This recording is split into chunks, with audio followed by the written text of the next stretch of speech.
இப்போ வந்து டெய்லி ஒருத்தன் வந்து வாண்டடாக தலையை கொடுத்துனுக்குறான். ஏன்டா டேய் உங்களை அடிச்சு கைதாண்டா வலிக்குது அப்படிங்கிற மாதிரி தோணுது. டெய்லி ஒரு தற்குறியா நீங்களே யோசிச்சு பாருங்கள். இதுக்கு இல்லையா சார் ஒரு எண்டு அப்படிங்கிற மாதிரி போயிட்டுருக்குது. வாண்டடாக வந்து தானாக ஒரு சங்கி ஆடு தலையை கொடுத்துருக்கு. அது எந்த ஆடுன்னு உங்களுக்கு இந்நேரம் தெரிஞ்சிருக்கும். தமிழ்நிலையில் பார்க்கும்போதே நம்ம அண்ணாமலை போட்ட லண்டன் மாப்பிள்ளை, அதாவது துப்பாக்கியில் தோட்டா கூட போட தெரியாத நம்ம அண்ணாமலை அவர்கள், அடித்தாலும் வலிக்காத அளவுக்கு ஒரு சாட்டையை தயார் பண்ணி கொண்டு வந்த நம்ம அண்ணாமலை, காலில் செருப்பே போட மாட்டேன் அப்படின்னு சொல்லிட்டு ஷூ மட்டும் போட்டு சுற்றுற நம்ம அண்ணாமலை அவர்களை பற்றி தான் இன்றைக்கி இந்த வீடியோவில் பார்க்க போகிறோம். நம்ம வீடியோவோட லாஸ்ட்டில் வந்து பார்த்திங்கன்னா எல்லாருமே இதை செஞ்சு கையில் ஒரு செருப்பு ஒன்று எடுத்து வச்சுக்கோங்க. யார் மேலே தப்பு இருக்கோ அவனை அந்த செருப்பாலேயே அடிங்க. நீங்கள் எனக்கு என்ன ஒரு ரெக்வஸ்ட் அப்படின்னு பார்த்தாங்க, செருப்பை விட ஷூ எடுத்து வச்சிங்க அப்படின்னாக்கா நம்ம அண்ணாமலைக்கு ரொம்ப பிடிக்கும். அதனால் செருப்பை வச்சுட்டு ஷூ எடுத்து வச்சுக்கோங்க. ஏன்னா அடிக்கிறதுக்கு வசதியாக இருக்கும்ல, அதுக்காக சொல்கிறேன். இப்போ வாங்க வீடியோக்குள்ளே போகலாம்.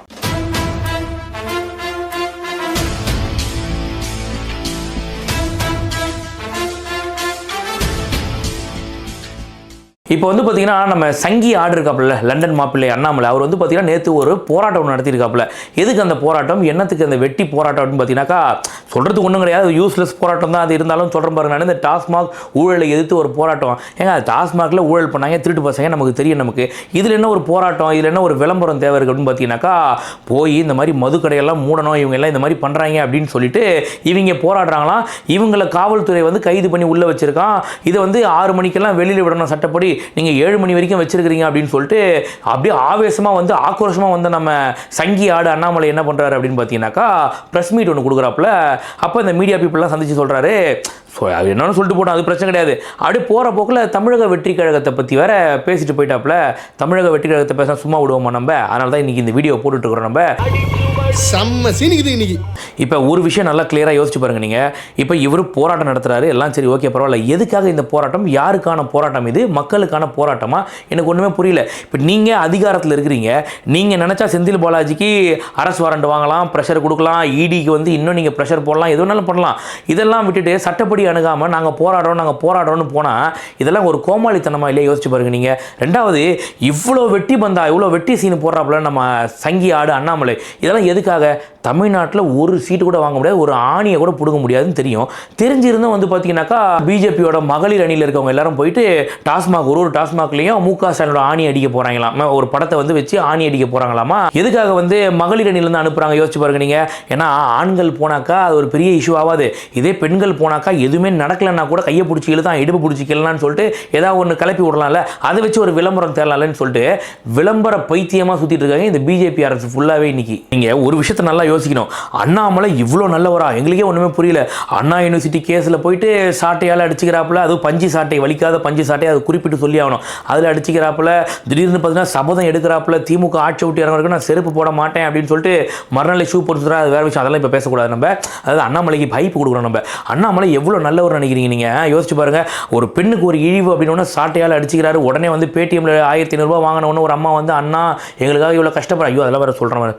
இப்போ அண்ணாமலை வந்து எவ்வளோ ஒரு நல்ல ஒரு தமிழ் மக்களுக்காக எவ்வளோ பாடுபடுறாரு. ஒரு சாட்டையால் அடிச்சுக்கிறது என்ன, இப்போ இந்த டாஸ்மாக்காக போராடுறது என்ன, இவ்வளவும் பண்ணுறாரு. இவர் தமிழ் மக்களுக்கு அப்படி என்ன பண்ணுறாரு, தமிழ்நாட்டு மக்களுக்கு இவர் அப்படி என்ன நல்லது பண்ணுறாரு தான் ஒன்றுமே புரியல எனக்கு.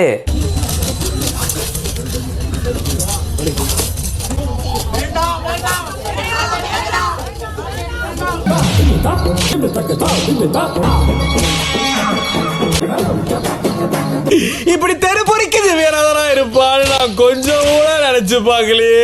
நீங்க பாருங்க, நம்ம கிட்டயே ஜிஎஸ்டி வாங்கிப்பாங்களாம், ஆனா நமக்கே நிதி தர மாட்டாங்க. கேட்டா என்ன பண்ணுவாங்க, நாங்க சொல்ற அந்த மும்மொழி கொள்கை இந்திய படிச்சா தாண்டா உனக்கு நிதி அப்படின்னு. டேய் எங்களுக்கு எதுக்குடா மும்மொழி, நாங்க வேணா 10 கூட படிப்போம்டா, அதை நீ ஏன்டா சொல்ற, எங்க விருப்பம்டா, சொல்லு தோணுமா தோணாத யோசிச்சு பாருங்க. ஒவ்வொருத்தரோட உரிமை இல்லை, அதை நீ யார் எங்களை வந்து ஃபோர்ஸ் பண்றதுக்கு? யோசிச்சு பாருங்க. நீட்னு ஒன்று கொண்டு வந்தீங்க நீங்க. இப்போ நீட்டால வந்து மக்கள் வந்து அவஸ்தைப்படுறாங்களா இல்ல சந்தோஷப்படுறாங்களா? யோசிச்சு பாருங்க நீங்க. மக்கள் யாருமே அதை வேணாம் அப்படின்னு சொல்லும் போது அதை நான் வாண்டடா கொண்டு வருவேன்னு சொல்றேன். அப்பெல்லாம் வந்து பார்த்தீங்கன்னா கனவு உலகத்தில் இருந்த அண்ணாமலை இப்போ திடீர்னு வந்து பார்த்தீங்கன்னா தமிழ்நாட்டு மக்கள் மேலே பாசம் பொங்கிருச்சு அவருக்கு அப்படியே. அதுவும் பார்த்தீங்கன்னா சாட்டையால் அடிச்சுக்கிறது என்ன, டாஸ்மாக்காக போராடுறது என்ன, எதுக்கு இந்த விளம்பரம்? யோசிச்சு பாருங்க நீங்கள். என்ன நடந்துட போகுது? தமிழ்நாட்டில் ஒரு ஆணியை கூட பிடுங்க முடியாது. நீங்கள் டாஸ்மாகில் வேணால் ஆணி அடிக்கலாமே தவிர தமிழ்நாட்டில் ஒரு ஆணியை கூட பிடுங்க முடியாது. அப்புறம் எதுக்காக இந்த விளம்பரம், வீண் விளம்பரம்? யோசிச்சு பாருங்க. மக்கள் ஒரு விஷயத்தை நல்லா யோசிக்கணும். அதாவது நம்ம அண்ணாமலை வந்து முட்டாளு, தற்குறி அப்படின்னு நம்ம சொல்கிறோம்ல, உண்மையிலேயே அவங்க முட்டாள் தற்குறியெல்லாம் கிடையாது. அதான் திமுக பிஜேபி 2 பேரும் ஏ டீம் பி டீம் அப்படின்றதுல ஒரே ஒரு ஒத்துமை மட்டும் சொல்கிறேன், யோசிச்சு பாருங்க நீங்களே. இப்போ நல்லா பாருங்க, அண்ணா யூனிவர்சிட்டி பிரச்சனையில் எல்லாரும் திமுக வந்து பயங்கரமாக விமர்சிச்சுட்டு இருந்தாங்க, எல்லாரும் தெருவில் இறங்கி போராடினாங்க, எல்லாமே பண்ணாங்க, நமக்கு தெரியும் நமக்கு. ஆனால் அண்ணாமலை மட்டும் என்ன பண்ணாருன்னா, திமுகவை யாரும் பேசக்கூடாது அப்படின்றதுக்காக ஒரு நாடக கம்பெனி ஒன்று ஆரம்பித்து இந்த சாட்டையால் அடித்து ஒரு அமக்கல் ஒன்று பண்ணார். ஸோ உடனே மீடியா ஃபுல்லாக அவர் பக்கம் திரும்பிடுச்சு எல்லாமே, என்னடா சாட்டையால் அடிச்சுன்னு சொல்லிட்டு இப்போ திமுக எல்லாம் மறந்துட்டாங்க. இவங்க வேலை என்னன்னு பார்த்தீங்கன்னாக்கா, நான் தப்பு பண்ணுறேன், அந்த தப்பை மறைக்கிறதுக்கு நீ ஒரு தப்பு பண்ணு அப்படின்னு சொல்லிட்டு 2 பேர் சண்டை போட்டுட்டு இருக்கான். அந்த சண்டையை பஞ்சாயத்து பண்ணலான்னு போனாக்கா பக்கத்தில் இன்னொரு சண்டை நடக்கும், இதை மறந்து அதுக்கு போயிடுவாங்க இல்லை. அந்த மாதிரி வேலையை தான் இன்னைக்கு திமுகவும் பாஜகவும் பண்ணிட்டு இருக்கு. இது நல்லா அப்பட்டமாக தெரியுது. இப்போ அதே தான் டாஸ்மாகில் இவ்வளோ பெரிய ஊழலில் மாட்டிட்டாங்க திமுக, பெரிய பிரச்சனை. இது வந்து பார்த்தீங்கன்னா சின்ன மீனில் திமிங்கலமே இதில் மாட்ட போகுதுங்கிற மாதிரி தான் பெரிய பிரச்சனையில் மாட்டிட்டாங்க. இதை டைவர்ட் பண்ணுறதுக்கு அண்ணாமலை வந்து இப்போ ஆணி அடிக்கிறேன் கோணி அடிக்கிறேன்னு சொல்லிட்டு டைவர்ட் பண்ணியிருக்காப்புல. இது நல்லா தெளிவாக தெரியுதா இல்லையா? இவங்க ஏ டீம் பி டீம் இவங்க 2 பேர் நண்பர்கள்ன்றது தெரியுதா தெரியலையா? அதான் இந்த சிங்கம் படத்தில் வரும் இல்லையா, இந்த சிங்கம் 2ல பாய் தங்கராஜ் அவங்கள மாதிரி தான் அடிச்சுக்கிற மாதிரி அடிச்சுப்பேன், ஆனால் நேரில் உலகத்தில் நம்ம 2 பேர் நண்பர்களாகவே இருக்கணும் அப்படிங்கிற மாதிரி தான் இவங்களுக்குள்ள உறவு போயிட்டு இருக்கு. இப்போ ஒரு விஷயம் நல்லா யோசிச்சு பாருங்க நீங்கள், தளபதி விஜய் அவர்கள் வந்து அவரோட மாநாடுலேருந்து இப்போ வரைக்கும் எல்லா இடத்துலையுமே பிஜேபியை வந்து வச்சு செய்யாத இடமே கிடையாது. எல்லா இடத்துலையும் பாசிசம் பாயாசத்துலேருந்து எல்லாத்தையும் போட்டு தள்ளிட்டாப்புல. அப்பெல்லாம் கோவம் வராத நம்ம அண்ணாமலை, அப்பெல்லாம் இவ்வளோ காட்டமாக பேசாத அண்ணாமலை இப்போ எதுக்காக வந்து இந்த அளவுக்கு தமிழக வெற்றி கழகத்தை தாக்கணும்? நல்லா யோசிச்சு பாருங்கள். ஒரு கேள்வி எல்லாருமே வருதா இல்லையா? ஏங்க திடீர்னு எதுக்குங்க ஒருத்தர் வந்து இந்த அளவுக்கு பேசணும்? இவ்வளோ நாள் ஏங்க பேசலை? இப்போ இவ்வளோ நாள் விஜய் அவர்கள் பேசாமல் இன்னைக்கா பேசினார்? அண்ணாமலை வந்து குதிக்கிறதுக்கு இவ்வளோ நாளும் பிஜேபியை பற்றி பேசிட்டு தான் வராரு. அப்பெல்லாம் பேசாத அண்ணாமலை இப்போ ஏன் பேசுகிறார்? ஒரு கேள்வி வருமா வராதா? இதுக்கு விடை நானே சொல்கிறேன் பாருங்க.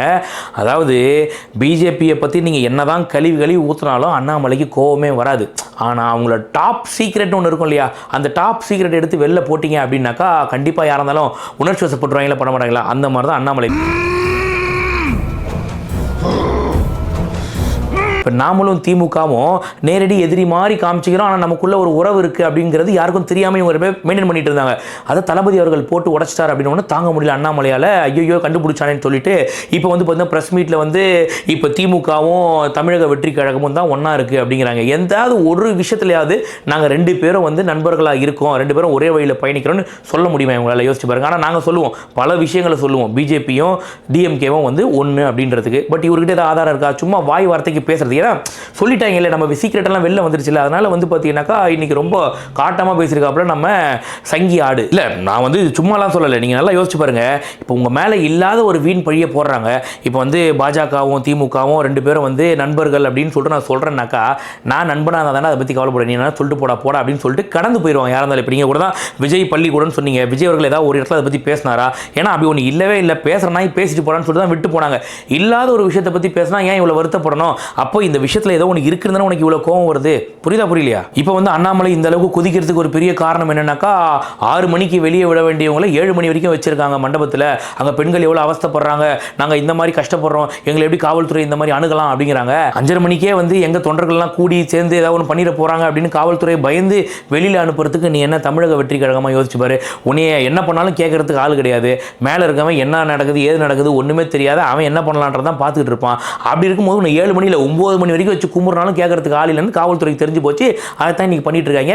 இது அண்ணாமலைக்கும் தெரியும். 5:30 மணிக்கு அவங்கள வெளில விடுற, நேற்று கட்சி ஆரம்பிச்சவங்க 5:30 மணிக்கு வெளில விடுற, என்னைய வந்து 7 மணி வரைக்கும் உள்ள உட்கார வைக்கிறேன்ற கோவம் இருக்குமா இருக்காதா? அதெல்லாம் கண்ணு முன்னாடி வந்து போகுமா இல்லையா?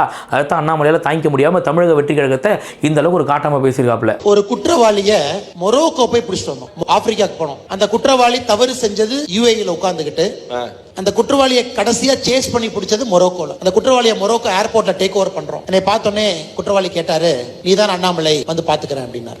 அவரை கேட்கும் போது பயம் வரல, சந்தோஷப்பட்டேன். அவன் என்னதான் அந்த அண்ணாமலையை எப்படிதான் அவங்க ஆத்தா பெத்தாளா இல்ல வாகனாவா இல்ல யானை கிட்ட கக்கி போட்டுடுச்சா? அவனெல்லாம் எப்படி சார் போலீஸ் வேலைக்கு வச்சிருந்தாங்க? இல்லை நீங்கள் பாருங்கள், இவர் வந்து ஒரு ஐபிஎஸ் படித்த ஒரு அதிகாரி. இவர் வந்து காவல்துறை வந்து அந்த ரூல்ஸை ஃபாலோ பண்ணல அப்படின்னாக்கா சட்டப்படி நடவடிக்கை எடு. உங்களால் தானே மேலே உட்காந்துருக்காரு, ஃபோனை போடு. அவருக்கு என்ன பண்ணிட்டு இருக்காரு, எந்த ஊரில் சுற்றிட்டு இருக்காரு, ஃபோனை போட்டு சொல்லு, ஏதாவது ஒரு இவங்க மேலே நடவடிக்கை எடு, கேஸை போடி, இவங்க மேலே சட்டப்படி அணுகு.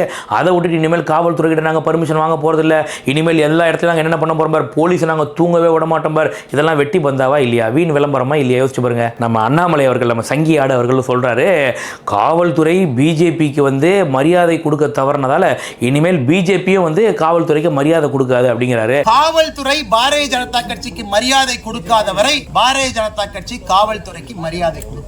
இப்போ இதே கேள்வியை மக்கள் திருப்பி பிஜேபியை பார்த்து கேட்டால் இவங்க எங்கே கொண்டு போய் மூஞ்ச வச்சுப்பாங்க. அதாவது மக்களுக்கு எந்த ஒரு நல்லதும் பண்ணுறது, தமிழ்நாட்டு மக்களுக்கு சொல்கிறேன், எந்த ஒரு நல்லதும் பண்ணுறது கிடையாது, மக்களை சுரண்டி தின்ற பிஜேபி. இப்போ இவங்கள வந்து பார்த்தோன்னாக்கா இந்த கேள்வி மக்கள் கேட்டாங்கன்னா அண்ணாமலை கொண்டு போய் எங்கே மூஞ்சி வச்சுப்பாரு? ஏண்டா நீ எங்களை மதிக்கலை, நாங்கள் மட்டும் என்ன மயிர் கொண்டு மதிக்கணும்னு கேட்டாங்கன்னா இவர் கொண்டு போய் எங்கே மூஞ்சி வச்சுப்பாரு? புரியுதா இல்லையா? எடுத்து ரெடி பண்ணி வச்சுக்கோங்க. ஷூவா செருப்பா, ஷூவே போதும் இவருக்கு, அதான் இவருக்கு பிடிக்கும். எடுத்து ரெடி பண்ணி வச்சுக்கோங்க, வீடியோட கடைசியில் தேவைப்படும். நல்லா பாருங்க, ஒரு படித்தவன் எப்படி ஹேண்டில் பண்ணுவான், இதே ஒரு பொறுக்கி எப்படி ஹேண்டில் பண்ணுவான்றதை நீங்கள் பார்க்கணும். ஒரு நல்லா படித்தவன் அவனுக்கு ஒரு பிரச்சனை அப்படின்னு வருதுனாக்கா அந்த பிரச்சனையை எப்படி அணுகணும், இதை எப்படி முறைப்படி போகணுன்றதை அவன் பார்ப்பான். இதே வந்து ஒரு பொறுக்கி அப்படின்னாக்கா அவன் இந்த முறைப்படி சட்டப்படி எல்லாம் பார்க்க மாட்டான், கையில் எடுத்ததெல்லாம் செஞ்சுட்டு போவான். புரியுதா இல்லையா? இப்போ நம்ம அண்ணாமலை அவர்கள் படித்த ஒரு ஐபிஎஸ் அதிகாரி தானே, துப்பாக்கியில் கூட குண்டு போட தெரியாத அண்ணாமலை ஐபிஎஸ் தானே இவர் வந்து இது என்ன பண்ணணும், சட்டப்படி தானே அணுகணும். இதை விட்டு நாங்கள் இனிமேல் காவல்துறையை தூங்க விட மாட்டோம், நாங்கள் இனிமேல் காவல்துறையிட்ட பர்மிஷனே வாங்க மாட்டோம்னு சொல்றது இது என்ன தானே யோசிச்சு பாருங்க நீங்களே. உடனே வந்து பார்த்தீங்கன்னாக்கா பாரத் மாதா கி ஜே அப்படின்னு பின்னாடி ஒரு 10 ரூபா கூட்டம் ஒன்று இருக்கு. அந்த கூட்டம் வந்து ஒரு அப்படியே கோஷம் போட்டுட்டு இருக்கோம், ஆளுக்கு 10 ரூபா வாங்குற வரைக்கும். ஜென்ரலாக ஒருத்தன் எதுக்காக போராட்டம் பண்ணுவான் யோசிச்சு பாருங்க. அரசாங்கத்தை எதிர்த்து, அரசாங்கம் இவ்வளோ அராஜகம் பண்ணுது, இதை எதுவுமே கேள்வி கேட்க முடியல, எங்ககிட்ட அந்த அளவுக்கு இது இல்லை அப்படின்னா மக்கள் இறங்கி போராட்டம் பண்ணுவான் அரசாங்கத்தை எதிர்த்து. இப்போ இவங்க சென்ட்ரலில் உட்காந்துட்டு இருக்காங்க, பிரைம் மினிஸ்டரோட கட்சி பிஜேபி ஃபுல்லாக இந்தியா ஃபுல்லாக ஆண்டுட்டு இருக்கவங்க, இவங்க கிட்ட பவர் இருக்கு. இவங்க இறங்கி எதுக்காக போராட்டம் பண்ணணும், சட்டப்படி நடவடிக்கை எடுக்கிறது. இங்கே தான் சுற்றுலா செந்தில் பாலாஜி தூக்கி அவருக்கு இன்னும் அந்த இடிக்கு ப்ரெஷரை போட்டு இன்னும் இந்த கேஸை ஸ்ட்ராங் பண்ணலாம்ல. இதெல்லாம் பண்ணாமல் எதுக்காக இந்த போராட்டம்? தமிழ்நாட்டு மக்கள்கிட்ட ஒரு சீன் போடும் தனம் இது, அவ்வளோதான், வேறு ஒன்றுமே கிடையாது. ஒரு வெட்டி விளம்பரம். இது எல்லாம் நம்மளே தெரிஞ்சுக்கிறோம். எல்லாமே இருந்தும் இந்த கோமாளித்தனத்தை இன்னும் கண்டினியூ பண்ண நினைக்கும் போது தான் எங்களை அவ்வளோ முட்டாள் நினைச்சா இல்லை நீ உண்மையிலேயே முட்டாளான்றது தெரியலன்ற மாதிரி தோணுது. இல்லை, எனக்கு ஒரு பெரிய கேள்வி என்னன்னாக்கா, டாஸ்மாகில் ஊழல் நடக்கிறது இப்போ தான் தெரியுமா நம்ம அண்ணாமலைக்கு? இதுக்கு முன்னாடி தெரியாதா? டாஸ்மாகில் ஒரு பாட்டிலுக்கு அதிகமாக காசு வாங்குறது பிஜேபி கட்சியில் இருக்கிற யாருக்குமே தெரியாதா? இல்லை பிஜேபி கட்சியில் இருக்கிற யாரும் குடிக்கவே மாட்டாங்களா? எனக்கு ஒன்றுமே புரியல. எனக்கு இன்னைக்கு திடீர்னு வந்து டாஸ்மாகில் ஊழலா, இது எப்படி நடக்கலாம், நடக்கவே கூடாதுன்னு பொங்குற அண்ணாமலை இவ்வளோ நாள் எங்கே போயிருந்தாரு, இதை பற்றி தெரியவே தெரியாதான்னு ஒரு பெரிய கேள்வி வருதா இல்லையா? அப்போ விஷயம் என்னன்னா, ஒரு செய்தியை ஒன்று கொண்டு வந்து மக்கள்கிட்ட போட்டு இந்த பிரச்சனைக்காக அண்ணாமலை கொதிக்கிறார் பார் அப்படின்னு மக்கள் மத்தியில் பேச வைக்கணும், வேற ஒன்றுமே கிடையாது. இது ஒரு கோமாளித்தனம், அவ்வளோதான். இப்போ வந்து நம்ம அண்ணாமலை அவர்கள் வந்து தமிழக வெற்றி கழகத்தை பற்றி என்ன பேசினாருன்னு பார்த்தீங்கன்னாக்கா, ஸ்கூல் பசங்க மாதிரி அரசியல் பண்ணுறோமா நம்ம? அதாவது இவர் படித்த ஸ்கூலில் தளபதி வந்து ஹெட் மாஸ்டர்ன்றது இவருக்கு தெரியாது போல். ஆக்சுவலாக கட்சியே அறிவிக்கலை, மக்கள் இயக்கம்னு இருக்கும் போதே பார்த்தீங்கன்னா 140 170 கவுன்சிலர் என்னமோ ஜெயிச்சாங்க, விஜயோட ஒரு ஃபோட்டோவை வச்சு ஜெயிச்சாங்க. ஆனால் இவர் ஒரு கவுன்சிலரும் கிடையாது, ஒரு எம்எல்ஏவும் கிடையாது. புரியுதா இல்லையா? இவர் வந்து சொல்கிறாரு எங்களை ஸ்கூல் பசங்க மாதிரி அரசியல் பண்ணுறோமா. உண்மையிலே சொல்கிறேன், லண்டன் போன பாரு, அங்கே போய் படிச்சுட்டு வா எப்படி அரசியல் பண்ணணும், இல்லைனா ஒரு நாள் டியூஷனுக்கு வா, எங்கள் தளபதி சொல்லிக் கொடுப்பாரு எப்படி அரசியல் பண்ணணுன்ட்டு. நீ வந்து சொல்கிற இந்த மாதிரி வந்து ஸ்கூல் பசங்க அரசியல்னு சொல்லிட்டு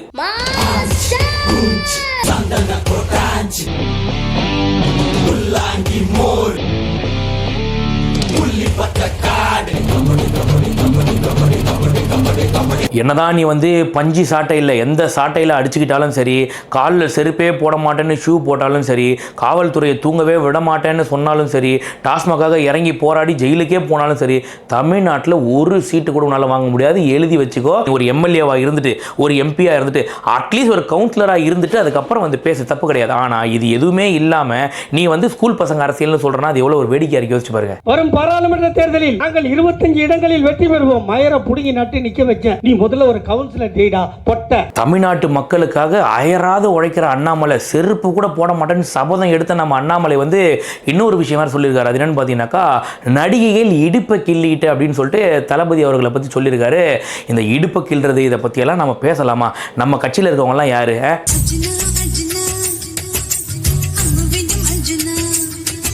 அர்ஜுனா அர்ஜுனா அம்பு விட அர்ஜுனான்னு சொல்லிட்டு அம்பு விட்டவர் தானே கட்சியில் வச்சிருக்கிறீங்க நீங்கள்.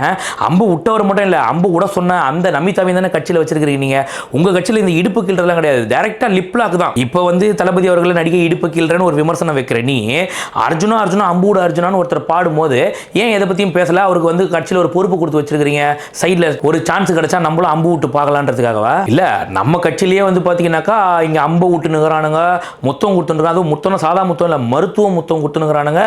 நம்ம போய் இன்னொருத்தர் இடுப்பு கிள்றதை பற்றி எல்லாம் பேசலாமா? நமக்கு தகுதி இருக்கா? யோசிச்சு பாருங்க. இல்லை, முதல்ல துப்பாக்கியில் தோட்டா போட தெரியுமா நம்ம அண்ணாமலைக்கு?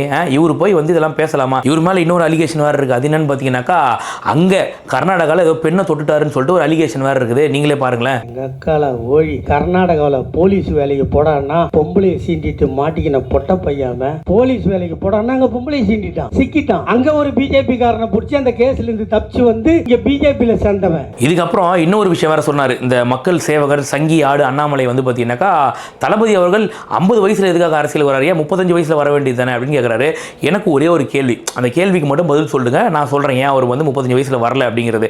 தளபதி அவர்கள் அரசியலுக்கு வந்தது உங்கள் பிரச்சனையா இல்லை 50 வயசில் வந்தது உங்கள் பிரச்சனையான்றது எனக்கு கண்டிப்பாக தெரிஞ்சாகணும். ஏன்னா என்னை பொறுத்த வரைக்கும் பார்த்தீங்கன்னா அவர் 50 வயசில் வந்தது உங்கள் பிரச்சனை கிடையாது, அவர் அரசியலுக்கு வந்தது தான் பிரச்சனை. ஏன் தெரியுமா, உங்கள் ஊழல், நீங்கள் பண்ணக்கூடிய இந்த சீக்ரெட் அண்டர் கிரவுண்ட் டீலிங் இதெல்லாம் வெளியில் வருது இல்லையா, அதனால் அவர் வந்த உடனே பார்த்தீங்கன்னா இப்போ ஏன் வந்தார் அப்போ ஏன் வரலன்னு கேட்குறாரு. நான் இதே கேள்வி உங்களை கேட்டாக்கா, நீங்கள் இப்போ வந்தீங்க இன்னும் 10 வருஷத்துக்கு முன்னாடி ஏன் வரலன்னு சொல்லிட்டு உங்களை கேட்டாக்கா, தளபதி மட்டும் அப்போவே அரசியலுக்கு வந்திருந்தார் அப்படின்னாக்கா இந்த பிஜேபின்ற ஒரு கட்சி இல்லாமலே போயிருக்கும், நீயும் இந்த குரலி வித்யா அதெல்லாம் எதுவுமே காமிச்சிருக்க முடியாது. அதனால் இதை வச்சு எங்களுக்கு ஒரு விஷயமும் நல்லா தெரியுது, தளபதி அவர்கள் இப்போ வந்தது உங்கள் பிரச்சனை கிடையாது, தளபதி அவர்கள் அரசியலுக்கு வந்ததே உங்கள் பிரச்சனை. ஏன்னா உங்கள் அண்டர் கிரவுண்ட் டீலிங் சீக்ரெட்லாம் வெளியில் வருது இல்லையா, அந்த ஒரே காரணத்தால் மட்டும்தான் உங்களால் ஏற்றுக்க முடியல, எரிச்சல் வருது. எனக்கு என்னன்னாக்கா நம்ம சங்கி அண்ணாமலையிலேருந்து சீமான்லேருந்து நம்ம முக ஸ்டாலின்லேருந்து எல்லாரையுமே நான் கேட்குற ஒரே கேள்வினா, விஜயை பார்த்து ஏன் இவ்வளோ பயப்படுறீங்க, தளபதி விஜய் அவர்களை ஏன் எல்லாரும் இவ்வளோ விமர்சிக்கிறீங்கன்னா ஒன்றுமே தெரியல. அதாவது இவ்வளோ நாளாக மக்களை ஏமாற்றிக்கிட்டு மக்களை சுரண்டி தின்னுட்டு இருந்த நீங்கள் இன்னைக்கு மக்களிடையே போய் ஒரு அரசியலை கொண்டு போய் சேர்க்குறாரு, சாமானியனை கூட புரியும் வகையில் ஒரு அரசியல் பண்ணுறாருன்றதால உங்களால் ஏற்றுக்க முடியலையா, மக்கள் இன்னும் அடிமையாக வச்சு நினைக்கிறேன். ஒன்றும் புரியல, நீ நல்ல அரசியல் பண்ணால் நீ ஏன் பயப்படணும், மக்கள் உனக்கு ஓட்டு போட போகிறான், அப்போ உங்கள் அரசியல் மேலே உனக்கே ஒரு நம்பிக்கை இல்லை, அதனால தான் நீ இவ்வளோ பண்ணிட்டு இருக்கிறீங்க, ஒத்துக்கிறீங்களா? இப்போ வந்து மக்கள் வந்து ஷூவாக செருப்பாக ரெடி பண்ணி வச்சுக்கோங்க. இதில் வேறு இன்னொரு விஷயம் வேறு, நம்ம சங்கி ஆடு அண்ணாமலை சொல்கிறாரு, வர சொல்லுங்க களத்துக்கு வர சொல்லுங்க அப்படிங்கிறாரு. எனக்கு புரியல, எனக்கு கள்ளக்குறிச்சிக்கு வரும்போது பரந்தூருக்கு வரும்போதெல்லாம் போயிட்டு இவர் யார் மேலே பாஞ்சி நின்றார் அண்ணாமலை தான் ஒன்றுமே புரியல. நான் பாஞ்சி நின்றாருன்னு ஒன்று தப்பாக நினச்ச போறீங்க. இப்போ இந்த மீடியா பீப்புள் எல்லாம் உட்கார வச்சுட்டு அந்த டைமில் இந்த மீடியா எதிரில் வந்து ஏதாவது கட்சி மேலே பாய் வரலையா, அதை சொன்னேன், நீங்கள் உடனே தப்பாக எடுத்துகிட்டு போட போறீங்க, அவர் ஏதோ பாஞ்சிட்டாரு ஏதோ மேலேயோ. இவங்க கட்சியில் வெறும் லிப்லா கிஸ் அடிக்கிறது, இந்த அம்பு விடுறது இது மட்டும் தான் பண்ணுவாங்க, இந்த பாயறதெல்லாம் உங்களுக்கு தெரியாது.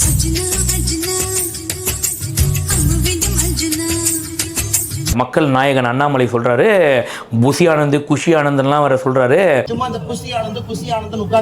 அதை பார்க்கும்போது எனக்கு ஒரே விஷயம் தான் நல்லா தெரிஞ்சது, அப்பட்டமா தெரிஞ்சிச்சு. அது என்னன்னாக்கா, இந்த தெரு நாய்க்கு வீட்டு நாயை பார்த்தா ஒரு பொறாம இருக்கும், நாங்கள் மட்டும் இங்கே தெருவில் சுற்றி கிடக்கிறோம், நீ நம்ம வீட்டில் போஷாக உட்காந்துக்கிற அப்படின்ற மாதிரி. இந்த வீட்டு நாய் எப்போனா வெளியில் வருவியா, உன்னை கட்சி குதறம் பாரு உன்னை அப்படின்னு காத்துன்னு இருக்கும். அந்த மாதிரி தான் வந்து பார்த்தீங்கன்னா எப்போல்லாம் சந்தர்ப்பம் கிடக்குதோ அப்போல்லாம் இந்த புசி ஆனந்தா இருக்கட்டும் தளபதி விஜயா இருக்கட்டும் எல்லாரும் ஏதாவது ஒன்று பேசிடலாம் அப்படின்னு காத்துனுக்கிறாரு இந்த தெருநாய் கணக்கா. என்ன காரணம் அப்படின்னு பார்த்தீங்கன்னா, நம்ம புசி ஆனந்த் எம்எல்ஏவெல்லாம் இருந்துட்டாப்புல, இப்போ ஒரு கட்சியில் வந்து ஒரு கட்சியே நடத்திட்டு இருக்காப்புல, தளபதிக்கு அடுத்த லெவலில் நின்று.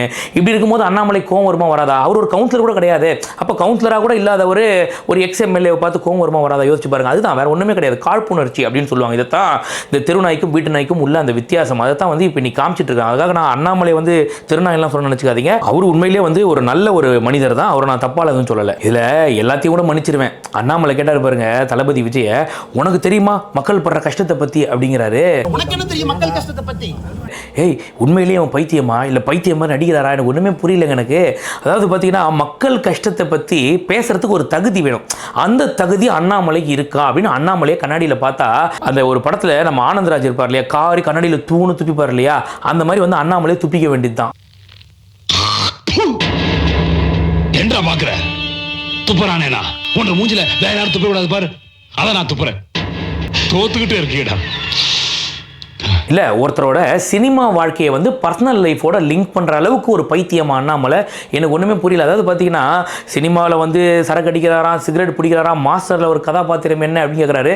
ஒரு படத்தில் ஒருத்தரோட கதாபாத்திரமும் ஒரு ரியல் லைஃப்பில் ஒருத்தர் வாழக்கூடியது ஒன்றா? எனக்கு ஒரே ஒரு கேள்வி தான் கேட்பேன்.